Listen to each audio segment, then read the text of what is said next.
पाकिस्तान और दुनिया भर से लाखों देखने और सुनने वालों को शहीद अरशद शरीफ का सलाम। नदरकम पंजाब और केपीके में इलेक्शंस की तारीख का ऐलान हो गया। सदर पाकिस्तान ने 30 अप्रैल बरोज इतवार को पाकिस्तान में पंजाब में इलेक्शंस की तारीख का ऐलान कर दिया है। तो सुप्रीम कोर्ट भी आइन और कानून के साथ खड़ी हुई और पाकिस्तान में जमहूरियत जीत की। और जनाब जो ये गैर एलानिया मार्शल लगाया गया था वो हार गया। और अब से यह आपने गौर करना है कि अब से ग्रेट गेम का आगाज हो चुका है। और ये ग्रेट गेम साबिक वज़ीर-ए-आज़म पाकिस्तान जनाब इमरान खान के खिलाफ जो है वो रचाई जा रही है और गेम हतमी मराहिल में भी दाखिल हो चुकी है। लेकिन मजाल है पीडीएम और उनके हैंडलर्स ने पाकिस्तान के लिए सोचा हो, पाकिस्तान की आवाम के लिए सोचा हो। इनका सबसे बड़ा हदफ जो है वो इमरान अहमद खान न्याज़ी है। कुछ बड़ी खबरें हैं जो लेकर आपकी खिदमत में हाजिर हुआ हूं। आज बड़ी इंपॉर्टेंट स्टोरीज पर बात करेंगे। सबसे पहली खबर कि जनाब कल इमरान खान साहब ने जो अहम तरीन स्टेटमेंट्स दी हैं, उसके बाद पूरे के पूरे निजाम और रावलपिंडी और इस्लामाबाद में आग जो है वो भड़क उठी है और बहुत सारी जगहों पर गुस्सा जो है वो इस वक्त बढ़ता चला जा रहा है। और अब ये गेम इंतहाई खतरनाक हो चुकी है। और अगर ये कहूं कि इमरान खान बामुकाबला जनरल आसिम मुनीर, तो ये कहना भी गलत नहीं होगा, क्योंकि अब दोनों जानिब से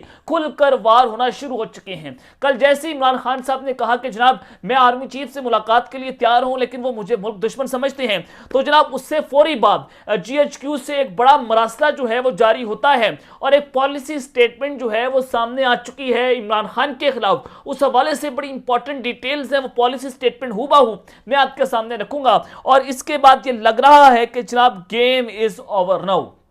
दूसरी खबर पर हम बात करेंगे कि फौज के सुप्रीम कमांडर ने लाहौर का महाज संभाल लिया है और ताकतवर शख्सियत जो है वो जमान पार्क पहुंच चुकी है। इससे वाज़ेह होता है कि जनाब कुछ ना कुछ चल रहा है, गैर मामूली चीजें हो रही हैं। अब इस जो ये दौरा किया जा रहा है जमान पार्क का, इसके पीछे वजह क्या है, हकीकत क्या है, और इस सारे मामले ने भी इसको मशकूक करार दे दिया है। इस हवाले से भी कुछ अंदर की खबरें हैं वो आप तक पहुंचाना है। और जनरल फैज हमीद की गिरफ्तारी होने जा रही है, ये बहुत इंपॉर्टेंट ब्रेकिंग न्यूज है। जनरल फैज हमीद को कौन गिरफ्तार करने जा रहा है, 100% खबर मैं आपको देने जा रहा हूं जो मेरे सोर्सेज हैं। और फिर किस ताकतवर शख्सियत को उल्टा लटकाकर उसके जनाब नाजुक अजाब पर ईंट लगाई गई, ईंट बांधी गई और उसे जो है वो एक ताकतवर शख्सियत के खिलाफ जो है वो जनाब बयान लिया गया। उस हवाले से बड़ी इंपॉर्टेंट डिटेल्स हैं। लेकिन अगर आपने चैनल को सब्सक्राइब नहीं किया, चैनल को सब्सक्राइब कर लें, बेल आइकन को दबा दें। आने वाली तमाम तरह अपडेट्स आपकी खिदमत में पर वक्त पेश होती रहें। नदरकाम जो हमारी वीडियो महारानी है मरीम नवाज साहिबा जो है, वो जब भी डॉलर जो है वो 2 रुपये नीचे आता है तो वो ट्वीट करना शुरू कर देती हैं, शुक्रिया इसहाक डार, शाबाश जो है इसहाक डार। जैसे डॉलर 18 रुपये महंगा होता है, ये वीडियो महारानी जो है वो सबसे पहले ट्वीट करती हैं कि इमरान खान ने इस मुल्क का बेड़ा गर्क करके रख दिया। ये जनाब इसको अपने दिमाग की सर्जरी करवाना चाहिए। लेकिन मैं ये समझता हूं कि इनको अपने दिमाग की सर्जरी करवाने से पहले ये समझ जाना चाहिए कि पूरे का पूरा खानदान ही ऐसा है, आवे कावा बिगड़ा हुआ है। पूरे का पूरा खानदान जो है वो जनाब अक्ल से पैदल है। और जो शहबाज शरीफ है, उनके बेटे सलमान शहबाज, उनको एक नून लीग के कारकुन हैं, दायरा कारकुन की बड़ी रिस्पेक्ट होती है, चाहे वो नून लीग की हो, चाहे वो पाकिस्तान तहरीक इंसाफ का हो, चाहे वो किसी पार्टी का हो। तो कारकुन जो है वो ग्रास रूट लेवल से अपने लीडर से प्यार करता है, उसके अपने नजरियात हैं, वो उस नजरियात को फॉलो करता है। तो जैसे ही वो कारकुन सलमान शहबाज के लिए गुलदस्ता लेकर आया तो सलमान शहबाज ने गुलदस्ता लाने वाले लीगी कारकुन का हाथ झटक दिया और आगे चले गए, जिसमें देखा जा सकता है कि जैसे सलमान शहबाज अपनी गाड़ी से उतरते हैं, उनके इस्तकबाल के लिए खड़े कारकुन ने आगे बढ़कर गुलदस्ता देने की कोशिश की।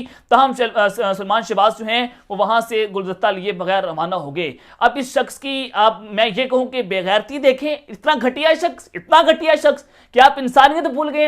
एक दिन का इक़्तिदार है और कल अब आपको इक़्तिदार से उतार दिया जाए तो आपकी औकात क्या है? आपकी कोई औकात नहीं है, ना आप एमएन है ना एमपी हैं, आप होते कौन ऐसा करने वाले? तो आप इनके जो है वो पर्सनैलिटी से, इनके एटीट्यूड से आपको अंदाजा हो जाना चाहिए कि आवाम के उनको गम दर्द नहीं है, ये सिर्फ अपने इक़्तिदार को एंजॉय करने जो है वो पाकिस्तान आते हैं। और फिर सारी सूरत हाल में कुछ बड़ी खबरें हैं वो भी आप तक पहुंचा देता हूं कि जनाब सोशल मीडिया पर क्रैकडाउन का आगाज़ हो चुका है। इस हवाले से जो वकार सती हैं, जियो न्यूज़ के सहाफ़ी हैं, उन्होंने जनाब जो खबर दी है उस खबर के मुताबिक सोशल मीडिया पर क्रैकडाउन करने के लिए, यूट्यूबर्स पर को गिरफ्तार करने के लिए वज़ीर-ए-आज़म शहबाज शरीफ ने मंजूरी दे डाली है। और उस मंजूरी के साथ साथ जो है वो बताया ये जा रहा है कि जो एंटी पाकिस्तान, एंटी एस्टैब्लिशमेंट बयानियां बना रहे हैं, जो जितने भी रिटायर्ड जर्नल्स हैं, जितने भी रिटायर्ड फौजी हैं, रिटायर्ड ब्यूरोक्रेट्स हैं, यूट्यूबर्स हैं, उनको गिरफ्तार करने के लिए हतमी फैसला शहबाज शरीफ साहब जो है वो कर चुके हैं, बल्कि मंजूरी दे दी गई है और लिस्टें भी तैयार हो चुकी हैं। और कल रात मुझे बड़ी अहम शख्सियत जो है वो कॉल करके बताती है कि जनाब आप तैयार हैं। मैंने इनको कहा कि जनाब मैं तैयार हूं, मुझे पता है कि गिरफ्तार करने के लिए बहुत सारे हथकंडे इस्तेमाल किए जा रहे हैं, हमें उठाया भी जा सकता है, हमें मुबैना तौर पर अगवा किया जा सकता है, हमें जनाब गिरफ्तार किया जा सकता है, तो हम इससे डरने वाले नहीं है। इंशाल्लाह पहले भी हक और सच की लड़ाई लड़ रहे थे, आज भी हक और सच की लड़ाई लड़ते रहेंगे और इस हक और सच की लड़ाई के लिए अगर हमारी जान भी जाती है तो खुदा की कसम हम जान देने के लिए तैयार हैं। ये जान तो छोटी सी चीज है हमारी, और इंशाल्लाह हम अपनी वतन की खातिर आज भी खड़े हुए हैं, कल भी खड़े थे। सवाल एक ही पूछ रहे हैं कि वो कौन था जिसने जनाब रजीम चेंज किया, और हम कह रहे हैं कि उस रजीम चेंज करने वाले को कटहरे में लाया जाए। हम कानून और आइन की बात कर रहे हैं, हमारा किसी से कोई दुश्मनी नहीं है। मेरी आज तक चूंटी के साथ भी लड़ाई नहीं हुई, खुदा की कसम आज तक हमने किसी चूंटी के साथ लड़ाई भी नहीं की, ना हमारा किसी के साथ राब्ता है, ना हमारा एस्टेब्लिशमेंट के साथ राब्ता है, ना हमारा पीटीए के साथ राब्ता है, ना हमारा नून लीग के साथ राब्ता है। हम वो कर रहे हैं जो हमारी सहाफती जिम्मेदारियां हैं, हम वो कर रहे हैं जो हमारे ज़मीर की आवाज़ है, और करते रहेंगे जब तक जो है वो पाकिस्तान में गलत होगा। हम उस गलत की निशानदही करेंगे, हम उसके खिलाफ आवाज़ उठाएंगे और हम उसके खिलाफ अलम जहाद भी बुलंद करेंगे। जो हो सकता है आप लोग कर लें, हमें धमकियां दे रहे हैं, हमें फोन कॉल्स कर रहे हैं, जो कर सकते हैं कर लें, हम पीछे हटने वाले नहीं हैं। तो इस सारी सूरत हाल में जनाब जनरल फैज हमीद साहब जो हैं उनकी गिरफ्तारी की खबरें चल रही हैं, उनको गिरफ्तार करने के लिए जो है वो तैयारियां मुकम्मल हो चुकी हैं। और जो मेरे सोर्सेज हैं वो इस बात को कंफर्म कर रहे हैं, आपने इसको और से सुनना है कि जो सोर्सेज हैं वो ये बता रहे हैं कि अब की बार जनरल फैज हमीद को फौजी इदारा गिरफ्तार नहीं करेंगे, यानी कि उनका जो कोर्ट मार्शल है वो खबरें नहीं चल रही, बल्कि सिविलियन अथॉरिटीज की जानिब से जनरल फैज हमीद को गिरफ्तार किया जाएगा। और अब से कुछ दिन पहले जो है वो lieutenant general retired Amjad Sheikh साहब को गिरफ्तार किया गया था, और फिर अब जनरल फैज हमीद को गिरफ्तार करने की तैयारियां मुकम्मल हो चुकी हैं। मरियम नवाज की ख्वाहिश पर सब कुछ किया जा रहा है, और आप देख सकते हैं कि जनाब पिछले बहुत सारे दिनों से मरियम नवाज जो है वो जनरल फैज हमीद के खिलाफ पूरी एक मुहिम चला रही हैं, और उसी मुहिम के तहत जनरल फैज हमीद को गिरफ्तार करने की तैयारियां मुकम्मल हो चुकी हैं। और अगले आने वाले दिनों में 1 या 2 दिन के बाद जनरल फैज हमीद को सिविलियन अथॉरिटीज की जानिब से गिरफ्तार कर लिया जाएगा, जो मेरे सोर्सेज इस वक्त हमें कंफर्म कर रहे हैं। ये जो पीडीएम है उसने एक पूरा प्लान भी तैयार कर रखा है। और फिर जनाब जो अहम शख्सियत है उनके हवाले से खबर दे देता हूं। हसन अयूब साहब हैं, सहाफी हैं एयरवा न्यूज से, इन्होंने एक ट्वीट किया जिसमें कहते हैं कि मोहम्मद खान भट्टी का दिया हुआ 164 का बयान बहुत खतरनाक नहीं बल्कि बहुत ही ज्यादा खतरनाक हो चुका है। मोहम्मद खान भट्टी जो हैं वो जनाब जो पंजाब असेंबली है उनके सेक्रेटरी रह चुके हैं परवेज राय साहब के दौर में, बहुत बड़े तगड़े ब्यूरोक्रेट्स हैं, परवेज राय के बड़े करीबी साथी हैं। तो उनको अगवा किया जाता है और उनसे अगवा करके जो परवेज राय साहब हैं उनके खिलाफ बादा माफ गवाह उनको बनाया गया है, उनसे उनके खिलाफ वीडियोस जो हैं वो बनवाई गई हैं। तो फवाद चौधरी साहब जो है वो यहाँ पर ट्वीट करते हैं कि अगर आपको अगवा करके उल्टा लटकाया जाए फिर नाजुक एज़ा के साथ ईंट बांध दी जाए। मोहम्मद खान भट्टी के साथ जो कुछ हो रहा है कि उसको उल्टा लटकाया गया, फिर उसके नाजुक एज़ा के साथ ईंट बांधी गई और मुंह पर जनाब थप्पड़ मारे जाएं और आज की बेहनत बहुत ही खतरनाक होंगे। ये जनाब उनके साथ कुछ हो रहा है, जो उनको अगवा किया जा रहा है, जिस जिसको पकड़ा जा रहा है, जिस जिसको अगवा किया जा रहा है, उसी तरह ये कुछ चीज़ें हो रही हैं और हमें भी इसी तरह से डालने की कोशिश हो रही है। तो ये अहम शख्सियत के साथ, ये ब्यूरोक्रेट्स के साथ पाकिस्तान में जुल्म बर्बियत की इंतहा है, लेकिन अभी तक कोई साफी ऐसा नहीं है जिसने इसके ऊपर आवाज़ बुलंद की हो, जो जनाब लिबरल बनते हैं, जो सो कॉल्ड लिबरल हैं, सूडो लिबरल्स हैं। तो जनाब इमरान खान साहब जो हैं उन्होंने कल एक स्टेटमेंट दी है और उस स्टेटमेंट के बाद महाज जो है बड़ा गर्म हो चुका है और ऐसा लग रहा है कि जैसे इमरान खान बामुकाबला जनरल आसिम मुनीर, और पॉलिसी स्टेटमेंट जो है वह आज इमरान खान साहब अपना एक बहुत अहम खिताब भी करने जा रहे हैं और उस खिताब में इमरान खान साहब अपनी पॉलिसी स्टेटमेंट भी जारी करेंगे।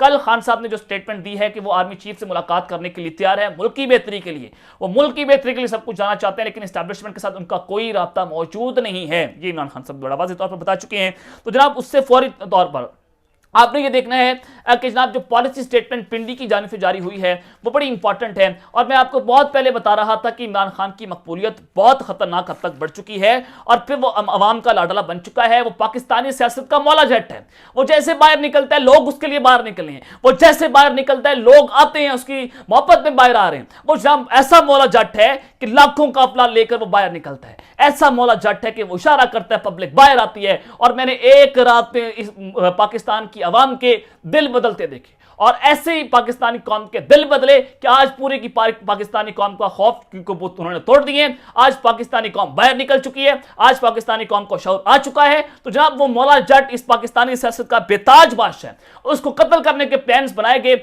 उसको जनाब बुलाया जाता है इस्लामाबाद में, कत्ल करने के प्लान थे, गिरफ्तार करने के प्लान थे। एक शख्स ने इस पूरे प्लान पर अंधा फेरा, एक शख्स ने जनाब गिरफ्तारी देने से जो है वो पीछे नहीं हट रहा, क्योंकि अवाम की जिद है, अवाम की रेड लाइन है, उसकी मकबूलियत खतरनाक हद तक बढ़ चुकी है। तो अकल के अंदर बाहर निकलो। अब जो ये मुनीफ फारूक हैं, जियो न्यूज़ के सहाफ़ी हैं, वो कहते हैं कि जनाब इमरान खान जितने भी मकबूल हो जाएं, लेकिन वो इस्टेब्लिशमेंट के लिए जो है वो बेहतर ऑप्शन नहीं है और ना इस्टेब्लिशमेंट को जो है वो कबूल करने के लिए तैयार है। इससे पहले बहुत सारे सहाफ़ी खबरें दे चुके हैं कि इस्टेब्लिशमेंट को कबूल नहीं कर रही, लेकिन अकल के अंदर बाहर निकलो। देखो देखो अवाम की आंखों में खून है, देखो बाहर निकलो कि अवाम किस तरह से उस शख्स के लिए मरने के लिए तैयार है। और जब पुलिस वालों से मेरी बात होती थी तो उन्होंने बताया था कि जेल बोरो तहरीक में जो अवाम का जज्बा हमने देखा है, इससे पहले हमने कभी ऐसा जज्बा नहीं देखा। और पहले जो है वो भुट्टो के दौर में ऐसा कुछ होता था, लेकिन आज कौम इमरान खान के लिए बाहर निकल रही है। ये अलार्मिंग सिचुएशन है, आपके लिए समझने की जरूरत है। यहां पर जनाब डू और डाई की सिचुएशन बन चुकी है, वरना अवाम तैयार बैठी है। मिस एडवेंचर हुआ तो बहुत कुछ पाकिस्तान में आप गड़बड़ होता हुआ देखेंगे।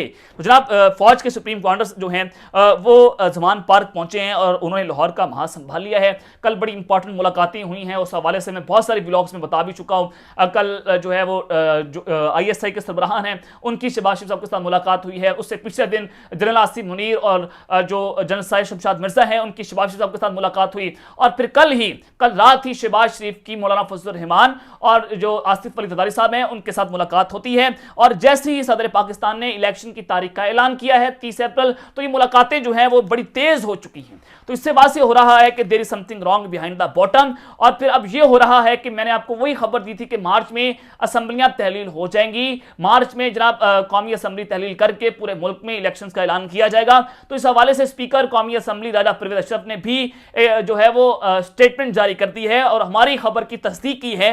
उन्होंने कहा कि कौमी और सूबाई असम्बलियों के इलेक्शन एक ही दिन करवाने के हवाले से तमाम सियासी जमातें मिल बैठकर फैसला करें। जुमे को यहाँ ज़राए अबलाग से अपनी बातचीत में उन्होंने कहा कि इलेक्शन कमीशन जो भी तारीख देगा हम खैर मकदम करेंगे। मैं बतौर स्पीकर चाहूंगा कि जमहूरी अमर जमहूरियत का पहिया चलता रहे। उन्होंने कहा कि मैं चाहूंगा कि आइन और कानून के मुताबिक इंतखाबात हों, अगर इसमें मुश्किलात हों तो इत्तफाक राय के साथ मिल बैठकर मसला हल किया जा सकता है। और इससे वाज़ेह हो रहा है कि हुकूमत एक स्टेज पर आ चुकी है और हुकूमत एक ही दिन इलेक्शन करवाने के लिए बैक फुट पर आने के लिए तैयार भी हो चुकी है। तो सदर पाकिस्तान जमान पार्क पहुंचे आरिफ अलवी साहब और आज का दिन बड़ा इंपॉर्टेंट है और यही खबरें जो है वो इमरान खान साहब को पहुंचाई जा रही हैं। यही जनाब इमरान खान साहब को पैगाम पहुंचाए जा रहे हैं कि जनाब आप जो है वो थोड़ा सा कॉम्पनसेट कर लें, मई में इलेक्शंस करवा देंगे और एक ही दिन पाकिस्तान में इलेक्शन जो हैं वो हो जाएंगे।